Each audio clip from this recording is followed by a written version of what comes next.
to this virtual meeting of the Health and Wellbeing Board, held by virtue of the regulations introduced by the Government in April 2020. I am Councillor Jean Stretton and I will be chairing the meeting. The regulations have temporarily removed the legal requirement for local authorities to hold public meetings in person, but enables councils to still make effective and transparent decisions on the delivery of services for residents. The requirement for public meetings to be accessible to the public remains, and the link to this virtual meeting is available on the Council's website in the visual live meeting link page. If a connection to a member is lost during this meeting, I will stop the meeting to enable the connection to be restored. If the connection cannot be restored within a reasonable time, the meeting will proceed, but the member who is disconnected will not be able to vote on the matter under discussion, as they would not have heard all of the facts. Should any aspect of the external link fail, I may call a short adjournment of up to 5 minutes or so to determine whether the connection can quickly be re-established, either by video technology or by telephone. If the connection is not restored within that time, the meeting will be adjourned and any further business will not proceed until another date and time. Can I ask that people indicate in the chat if they wish to speak, rather than using the hands up option, and also that everybody remains muted when not speaking? Thank you. Firstly, before we proceed with the rest of the meeting, can I ask the clerk to ask the members and our standing invitees to confirm their attendance?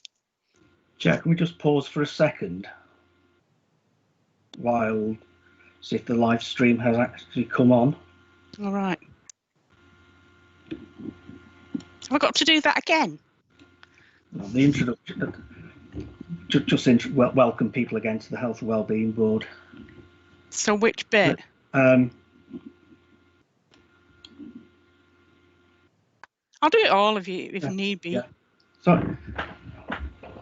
So are we streaming now? There's a 30-second delay and it hasn't come on yet. Right.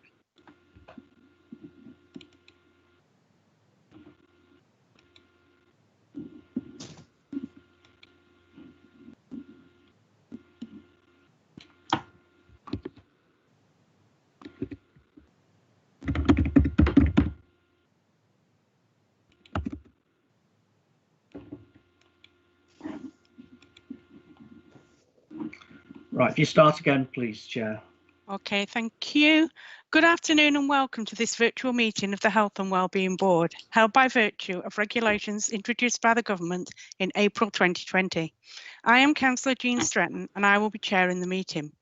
The regulations have temporarily removed the legal requirement for local authorities to hold public meetings in person, but enables councils to still make effective and transparent decisions on the delivery of services for residents.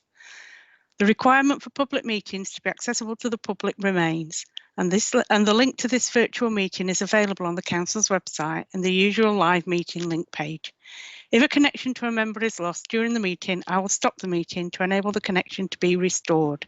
If the connection cannot be restored within a reasonable time, the meeting will proceed. But the member who was disconnected will not be able to vote on the matter under discussion, as they would not have heard all of the facts. Should any aspect of the external link fail, I may call a short adjournment of up to 5 minutes or so to determine whether the connection can quickly be re-established, either by video technology or telephone. If the connection is not restored within that time, the meeting will be adjourned and any further business will not proceed until another date and time. Firstly, can I ask the clerk to ask the members and our standing invitees to confirm their attendance? Councillor Cathball.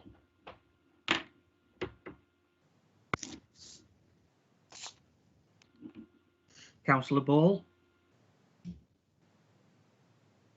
It looks like she's leaving the meeting. Oh. It might be a technical issue. Yeah. Right. Mike Barker, Joint CCG Oldham Council Officer. Present. Councillor Marie Bashworth. Present. Jill Beaumont, Oldham CCG. Present. Nicola Firth, Pennine Acute Trust. Present. Majid Hussain, Oldham CCG. Present. Val Hussain, GM Fire and Rescue. Present. Stuart Lockwood, Oldham Community Leisure. Present. Councillor Eddie Moores. Present. Councillor John Patterson, Oldham CCG. Present, although not a councillor, but present. Thank you. Oh, sorry, yeah. Joanne Sloan, Dr. Kershaw's Hospice. Present. Katrina Stevens, Director of Public Health. Present. Councillor Howard Sykes. Present. Mark Warren, Oldham Council Officer. Present. Keith Wright, First Choice Homes.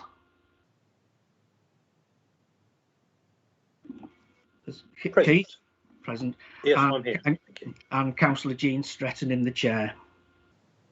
Present.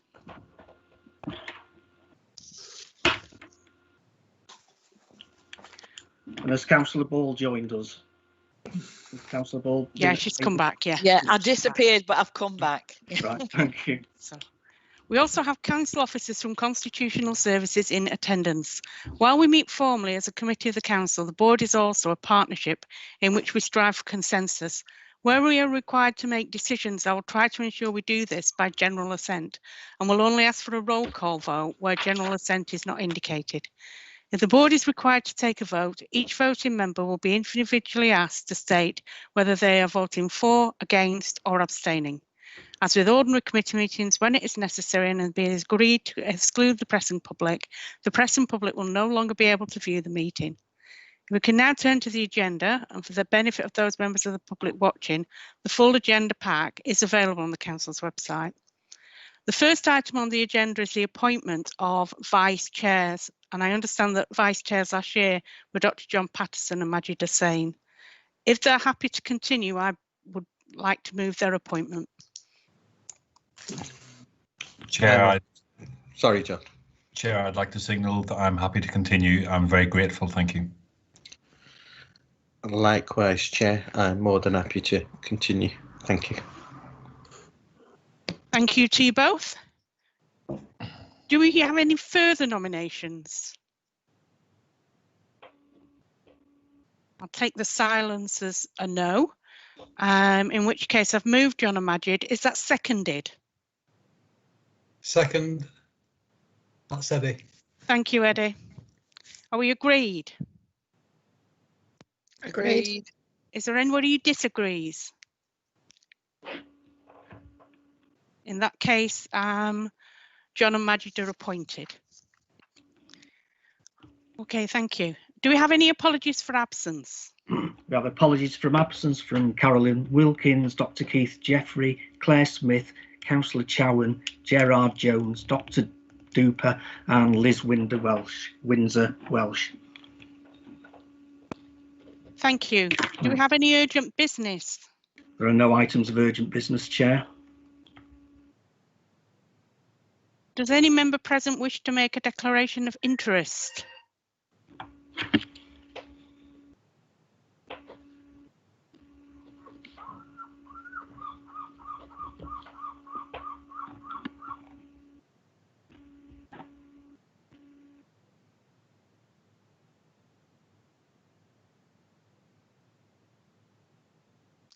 I'm assuming there are no declarations of interest. Members have before them the minutes of our last meeting. Are these agreed as an accurate record? Agreed, Chair. Does any member not agree? I'll take the silence as assent. Thank you. The minutes are agreed. Have we received any public questions? We've received no public questions, Chair. Thank you. Then the next item is an update on the health and wellbeing strategy, which will be introduced by Katrina Stevens, the Director of Public Health. Thank you, Chair. Members of the board who attended the development session that we held in January will remember that we had discussions there about the need for a new health and wellbeing strategy for the borough. And whilst the March meeting of this board didn't happen, as you'll know, the papers were published, and included within those papers was a proposal for how we would go about developing that strategy. Clearly, things have changed somewhat since then with the pandemic. And so we haven't brought that paper back here, or a version of that paper back here, for a decision today. particularly because we haven't been in a position to progress that work, and for the time being, capacity and resources that we're putting into the COVID response, I guess, limit our ability to take that work forward at the scale and pace that we would want to. However, assuming that the strategy is something that the board still want to pursue, then what we would want to do would be to bring that proposal about how we progress that back to a future meeting in order that we can take that piece of work forward. Are there any questions or comments? Chair, Mike To Barker the has director. Chair, Mike Barker has a comment. Can I bring Mike in, please? Thank you, Chair. Thanks for the update, Katrina. I would wholeheartedly support that approach. I think on the one hand, we recognise the emergence of the COVID pandemic around about the time this committee was due to meet, and hence why we put that in abeyance. I just encourage us all to be mindful that in the development of a new health and wellbeing strategy, we really do need to start thinking about a health and care service that will come back in a very different format than what it was before we closed a lot of things down. Much has changed.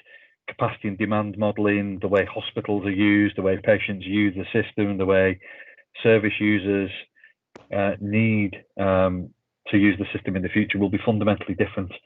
I think one thing the pandemic showed us really is just how acutely dominated our system really is, and how much a health and wellbeing strategy with a thicker community offer focused on prevention will become much more important as we try to help people not need acute services with COVID patients in them in the way that they previously did. And I'm being a bit clumsy about my words there, so I'm sure Nick Firthens from the hospital will forgive me for those.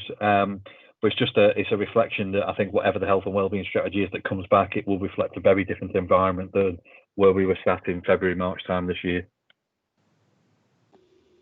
Indeed, and so there will be a need to take into account the events of the last few months.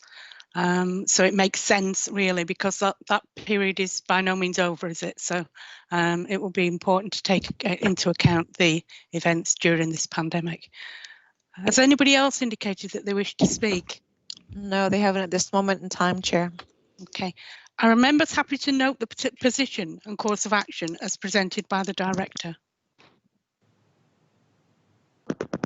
I'll take that as assent. Does any member disagree?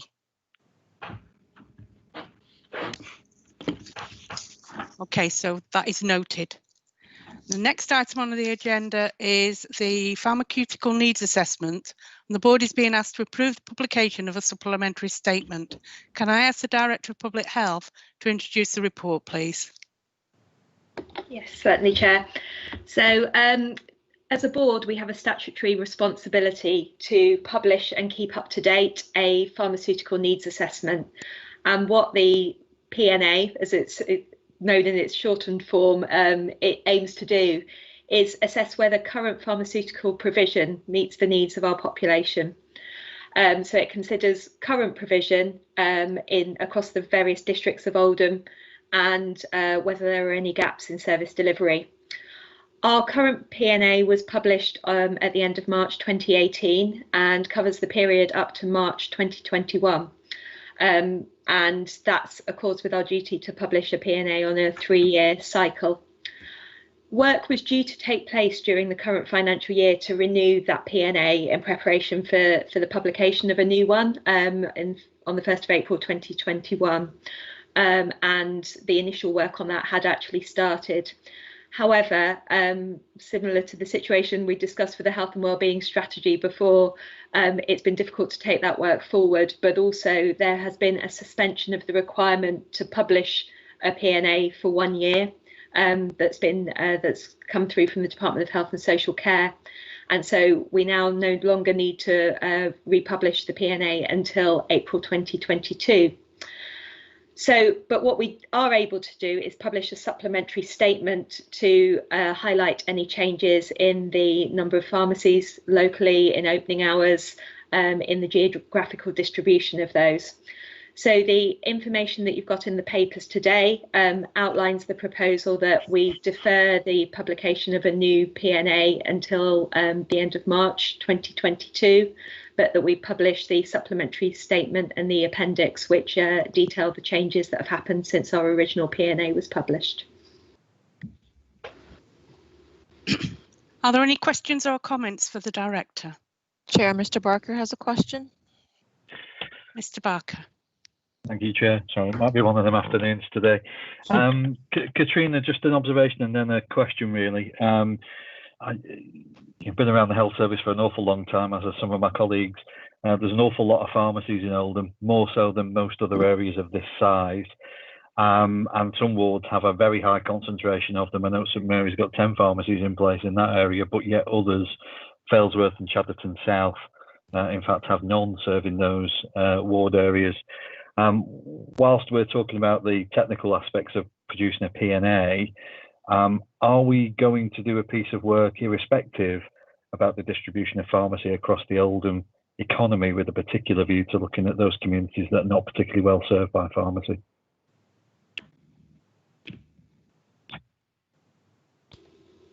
So in answer to that question, I'm not aware that there are any plans to do that piece of work at the moment. However, that doesn't mean that it shouldn't take place and wouldn't be a good idea to do so. So yeah, perhaps that's one for us to have a further conversation about, Mike, to agree the way forward. Yeah, more than happy to. Mm-hmm. John, you need to comment. John, you're on mute.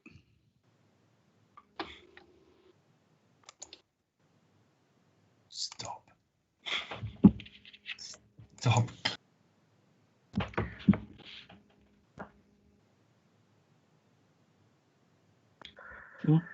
John, you're on mute again. Okay. Thank you, Chair.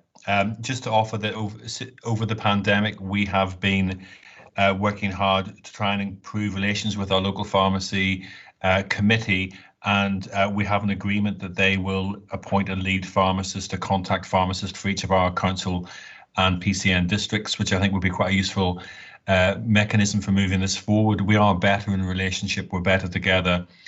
And I do think that one of the advantages in Oldham is that we do put effort into breaking down, perceptions and barriers. So if I could just commend that that approach. So we're very happy to share those names with you, Katrina. Thank you.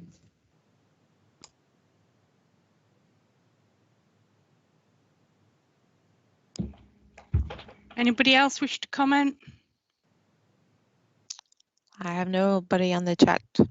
Right, okay. The item is for approval. So can I ask for someone to move and second the recommendations as shown in the report? I will move them. I'll second. Oh, okay. Well, it doesn't matter. As long as it's second.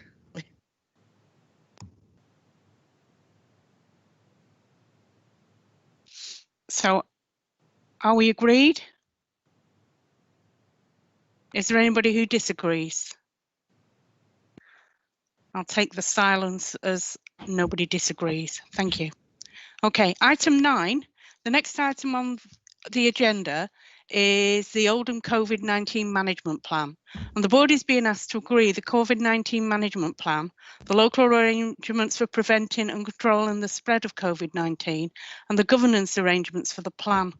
One appendix to this report has been considered to contain exempt information, and we will be considering it in due course whether to consider this in the private session.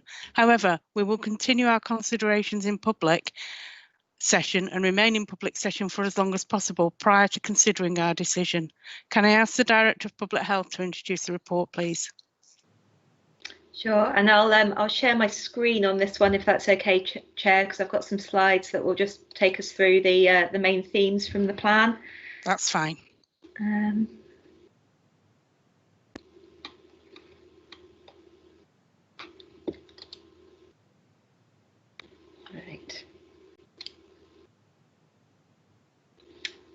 Can everyone see those? Yep. Yes. So we've called our plan the Oldham COVID-19 Management Plan, but essentially this is our plan that responds to the national requirement that we develop a plan for how we will locally prevent and control outbreaks of COVID-19. So the Department of Health and Social Care launched the NHS Test and Trace service as a key component of their Test, Trace, Contain and Enable strategy at the end of May.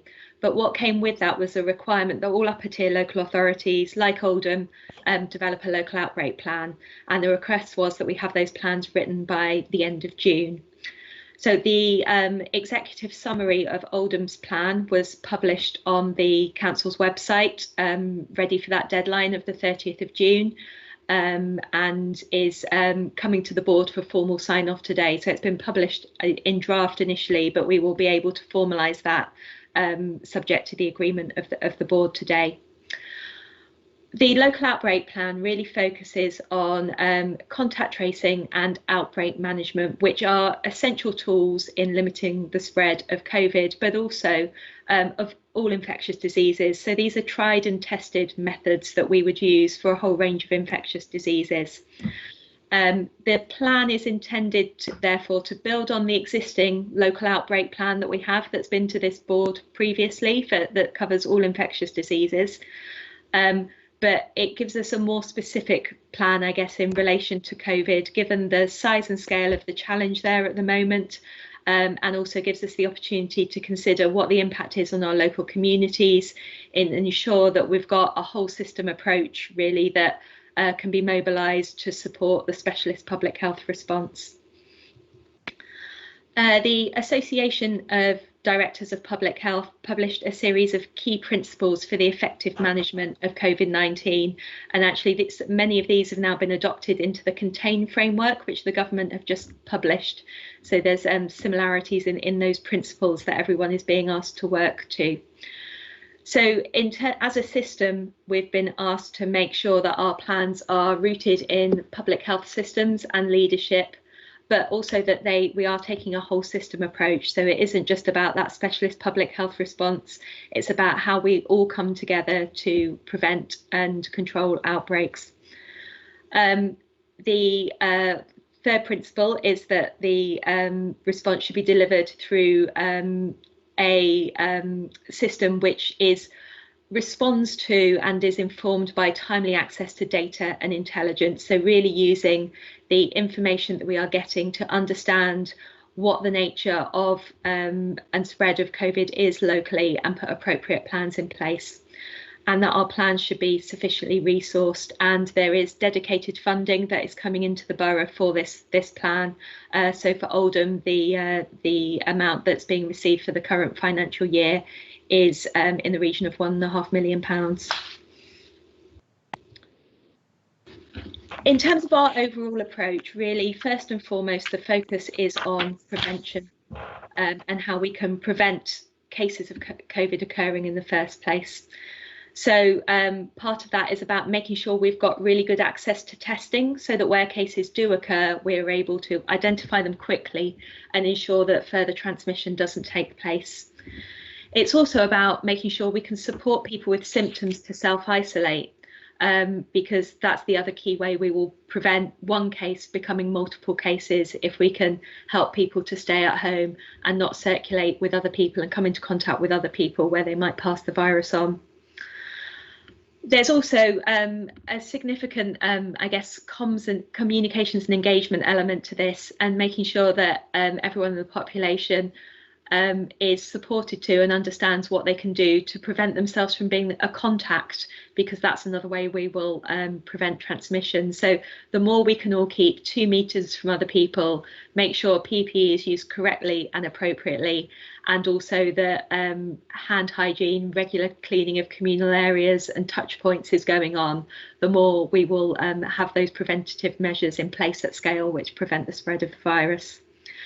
Contact tracing is another key element to ensure that people who have been in contact with a confirmed case know that that's the situation and have the appropriate advice of what they need to do, either if they develop symptoms themselves, but also to make sure that if they have been infected, that they don't pass the virus on to anyone else. The second part of our approach, alongside prevention, is about managing and controlling outbreaks to minimise the impact on health and communities. So a huge part of this really is making sure that there is trust and confidence in the local system response to this, because that will hopefully mean that any issues are reported quickly. So the sooner we know about cases and about issues such as prevention measures not being followed, the sooner we can act on that. But that requires people having confidence in the system in order to be able to take that action. We also need good, robust local level data to make sure that we are identifying any issues quickly, and that it's clear when issues do occur, who needs to do what and when, in order to make sure there's no delay in taking action. And in the plan, what the plan sets out really are our standard operating procedures for action. So what steps need to be taken, when and by whom, including rapid access to testing, how we'll trace and isolate contacts, and also what infection prevention and control measures will be put in place.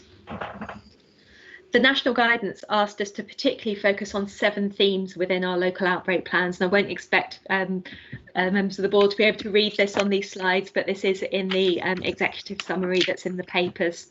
So for each of the 7 themes, we've set out what the national guidance says is required, but then also what our local activity is that's taking place in relation to that. So care homes and schools is the first of those themes, and we have resource packs developed for care homes and schools which describe what actions to take and what templates to use. And certainly those care home procedures are well tested and have been in place since the start of the outbreak. For schools, they've been developed as schools have reopened, and again we have used those where we've had individual cases in schools. We have also identified some of the high-risk places and locations and more vulnerable communities where we know we need to take additional measures, maybe provide additional advice, or have specific plans and protocols in place to respond if we were to get a case in that setting or that community. Local testing capacity is a really important part of this, and we've been doing a lot of work to really make sure that we have got a lot of testing capacity available in the borough, so that if people feel they've got symptoms or are concerned that they might be at risk, that they can access testing, but also to ensure that that capacity is flexible, so that if we do get an outbreak or an area where there's particular cause for concern, we can mobilise additional testing capacity there. And we've done that already recently. So a few weeks ago, when we saw that our rates were particularly high in relation to other areas of the country, we asked for additional testing capacity to be brought into the borough, which gave us an additional 300 tests per day available at the Rock Street site for a period of about 2 weeks.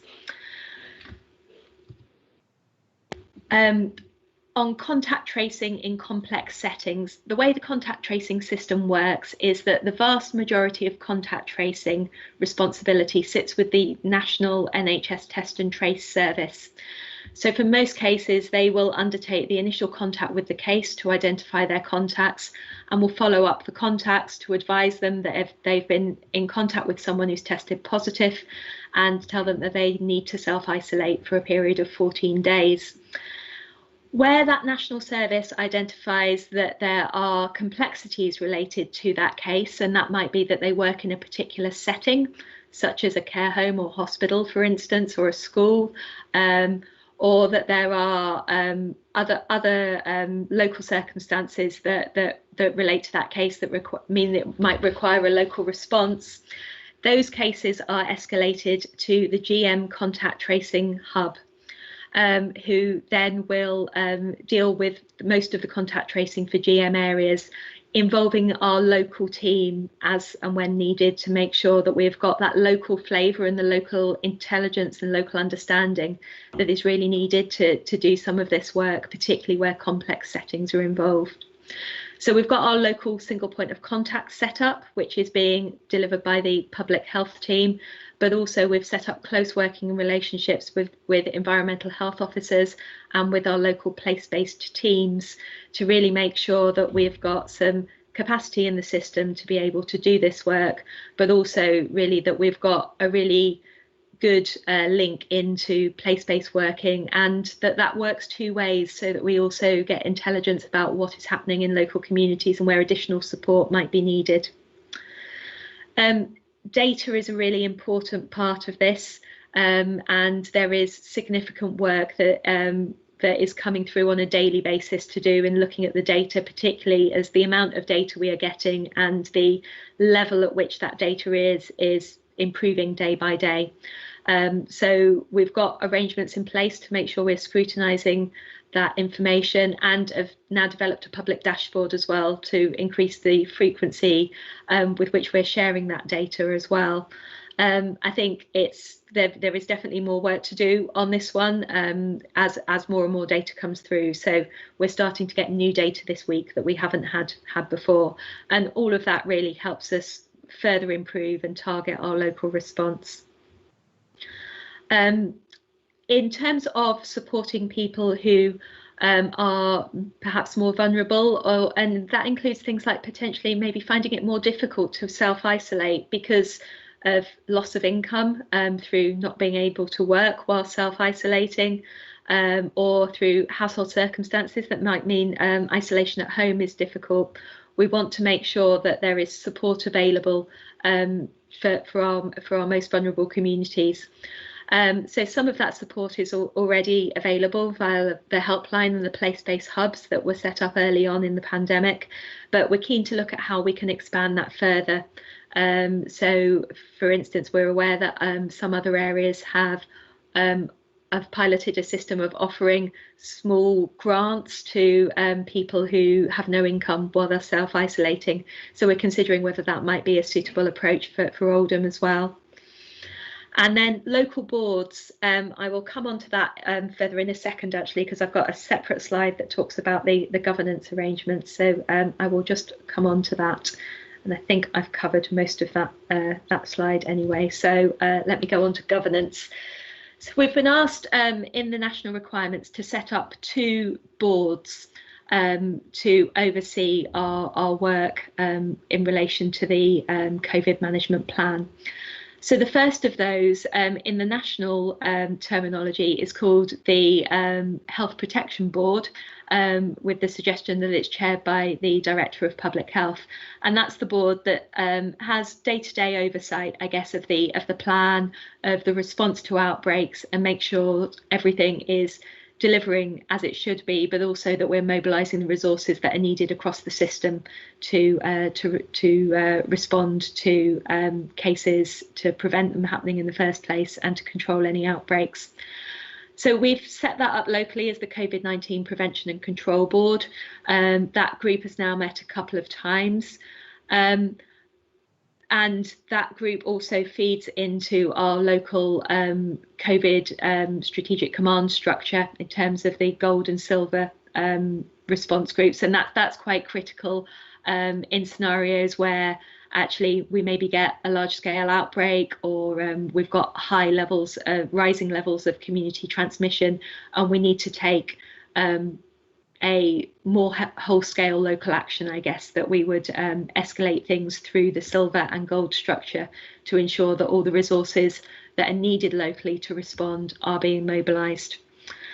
The other group that we've been asked to set up is a member-led group with responsibility to lead on communications and engagement with the public. Now, within Oldham, we already have a health protection subcommittee of this board, which is member-led. So the proposal that we thought seemed appropriate in these circumstances was to expand the remit of that group to include these new responsibilities for COVID-19. And then also that gives us the feed from the COVID-19 Prevention and Control Board into this board as the Health and Wellbeing Board, I think, which is important that this board also keeps oversight of that work too. One of the other groups that's been set up that has a key role here as well is the Oldham Advisory Group on Equalities, And I think given that we know about what we know nationally about the disparities in the impact of COVID, actually ensuring that we are taking soundings from and taking the advice of that group on this whole agenda is really important as well. So we've included a link there within the structure, although it is more of an informal link, but there is overlap in the membership of these groups as well.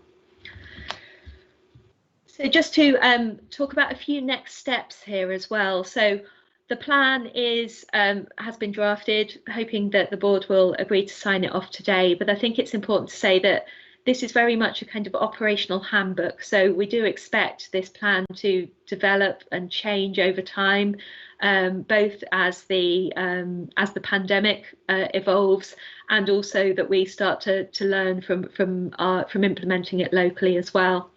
We are planning to do a desktop exercise to test the plans within the next couple of weeks.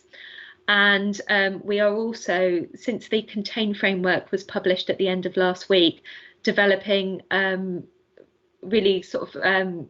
developing a plan that's clear on what actions we would take in response to rising numbers of cases.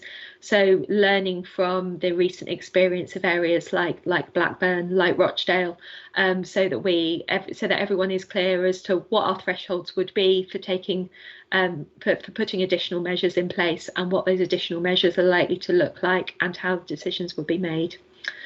And as I said, this is an iterative plan, and we will continue to review and evaluate it, and that will be through the COVID-19 Prevention and Control Board.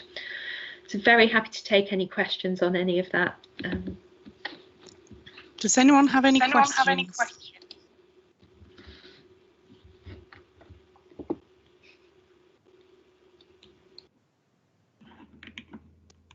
I've not seen anybody indicate yet, Chair. Councillor Bull's got a hand up, Laurie. Oh, right. Okay. Right. So, Kath? Right, thanks.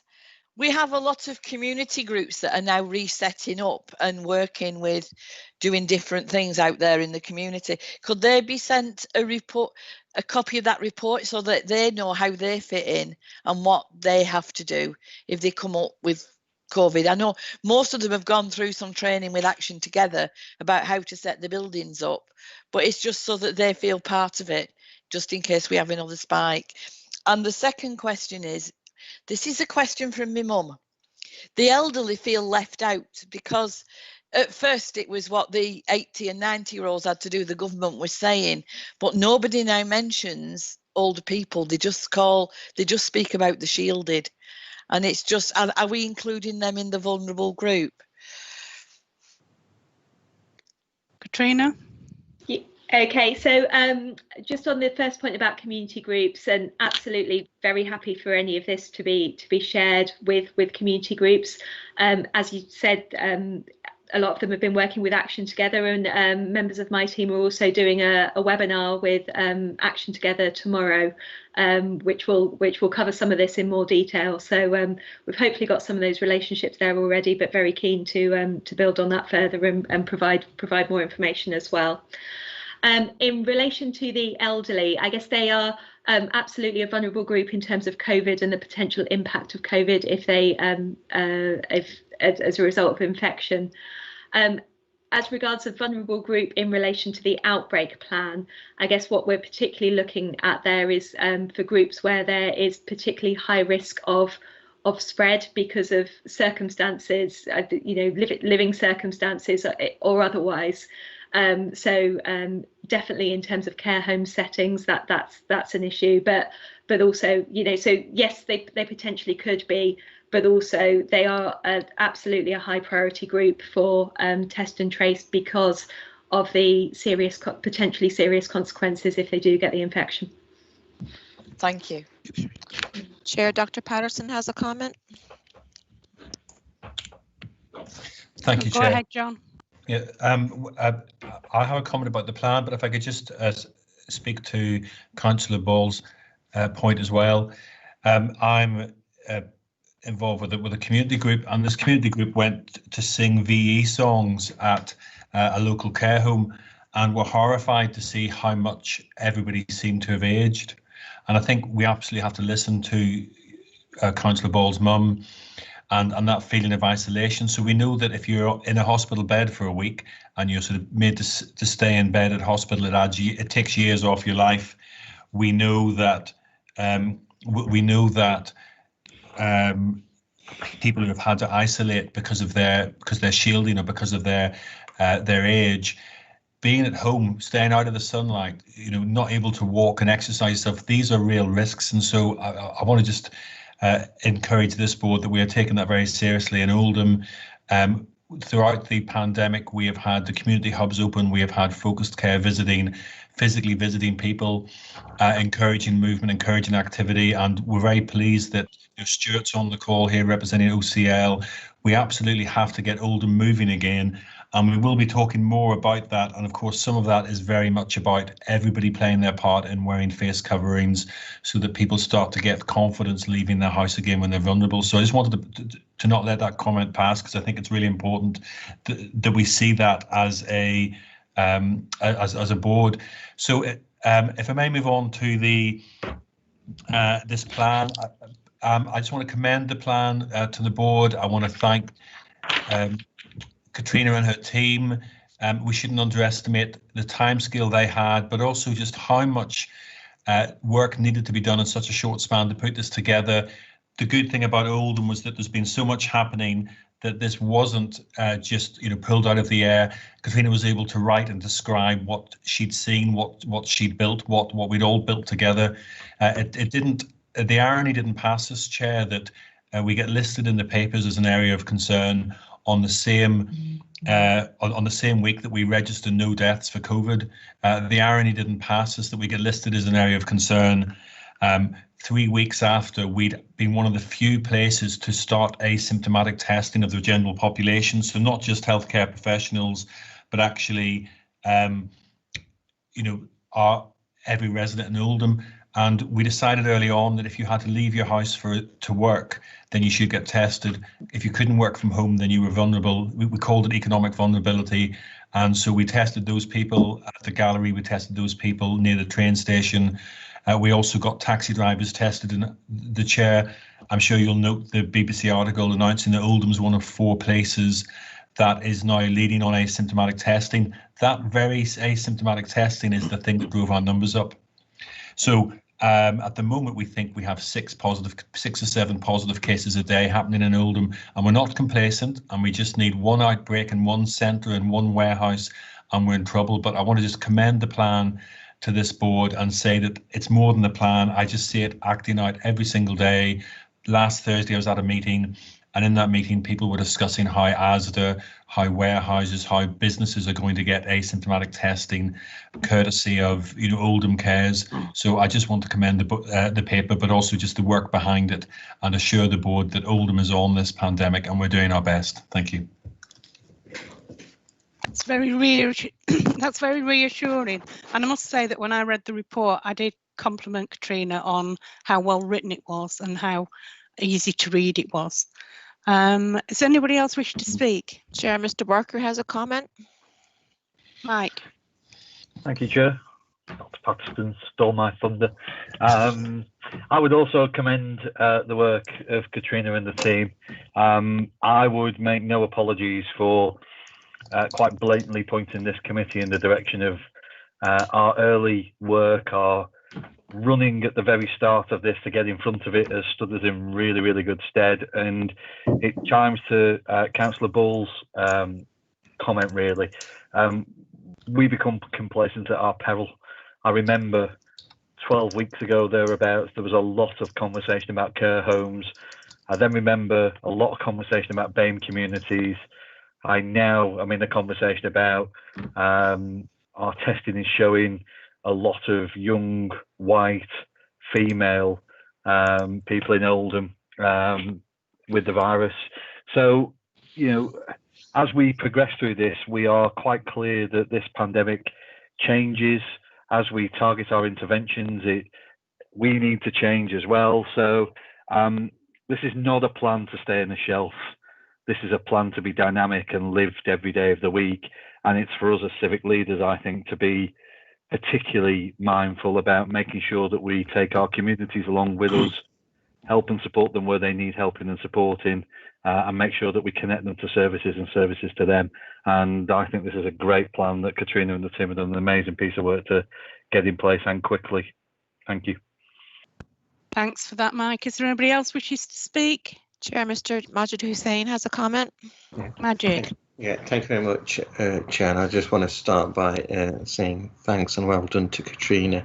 Very detailed and very thought through plan. I know it took some time to put it, you had only a short amount of time to put it together. 2 comments, and it builds on Kath's point about communities. This plan is going to be really, really successful if you've got hearts and minds connected to it from the community. So I appreciate we can't share the plan in its entirety because it's not, but in terms of the key components of it, what the public needs to not be good if the communities had early sight of what the key themes within it and the key actions within it. And learning from Blackburn, some of the sort of comments I've had was that comms and engagement, dynamic comms and engagement is going to be critical. And I'm just wondering how that is going to be dealt with within this sort of plan. And then the last thing, there's some talk about government intervention if the plan is not fit for purpose or the government does not feel that we're doing enough. So just checking in terms of when does that tip into it's no longer Oldham, it's going to be government taking over and what that means in practice. Katrina? Sure. So on the comms and engagement front, I think so we've got the executive summary of the plan at the moment. I think there is scope for us to have a more public-facing version than that current executive summary is. And I think so that's definitely something that I'd like us to develop within the next couple of weeks, really, alongside that work that I said we want to do about what that contained framework really means for people in Oldham. So if rates were to rise, what are the things that we would look to do? And I think that's where the government intervention point comes in as well. So there has been we now have so Leicester have been in that situation where there has been that government intervention. There is now a system in place where areas are identified as perhaps being areas of concern, and up until recently Oldham was in that list. Also areas that are receiving enhanced support, and those things are based on direction of travel, number of cases, positivity rates, a whole range of different measures really that come together, because some of the local context is so important here in understanding this as well. An area could have high rates, but it could all be related to an outbreak in one particular setting, which is a very different issue to lots of cases spread out across a whole community. So that contained framework does set out much more clearly when that government intervention would come in. I think, and hopefully what we will be able to put in place is something that describes what we think that would look like locally. But I think the government intervention isn't something that is likely to happen overnight. I think it would be a process of rates going up and is putting systems in place to try and control them. But actually, if those measures weren't successful, then that's when those systems would start to kick in. Sorry, Majid, was there another question that I've neglected to respond to there? It was the dynamic comms and engagement with the public. Yeah.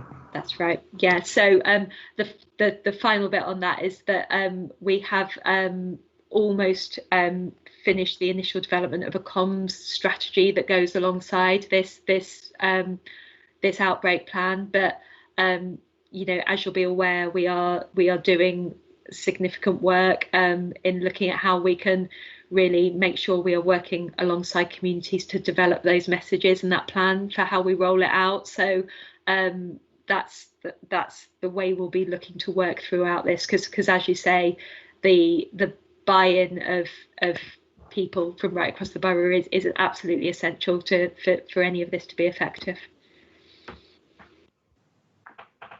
Does anybody else wish to speak? Chair, Councillor Marie Bashforth has a question. Marie? Thank you, Chair. Just to say, firstly, I'd really commend this. I think there's a lot of work gone into this, and it covers everything we need to cover. Along with your report, you did mention a public dashboard. Is this something that's going to be updated daily, and will it be available on the council website? So we're doing a weekly dashboard on the council website at the moment. That was published for the first time last week and will be updated again this week. And I think this week we'll have more data in it than we had last week as well. So we're trying to further develop that over time, really. There's partly as more data becomes available to us, but also I think COVID's not a simple disease in a way to explain and monitor. There's so many different things happening. So we know that, for instance, infection rates can be related to how much testing is happening in a borough. So making a like-for-like comparison between areas is sometimes difficult. So we do want to make sure we are sharing that data as openly as possible, but also that we are making it as accessible to people as possible and making sure we're presenting it in a way that's easy to understand. Is there anybody else wishes to speak?